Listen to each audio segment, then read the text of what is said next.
The less you care, the more you live. Let's break that down. Think about how much of your life is built around worrying about what other people think. How you dress, what you say, the decisions you make. For many people, life starts to feel like a performance. And when you're performing, you're not actually living.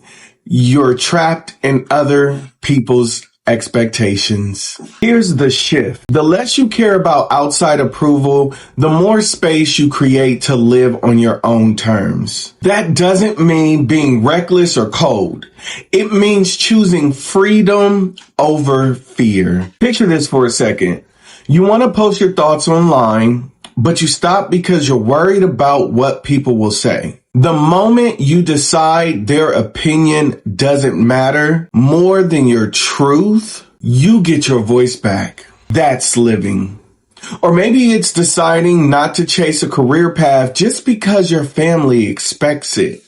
The less you care about their approval, the more you can build the life you actually want. So here's my challenge for you. Ask yourself, what's one place in your life where caring less about what others think would set you free? Write it down, sit with it, and then take one small step in that direction today.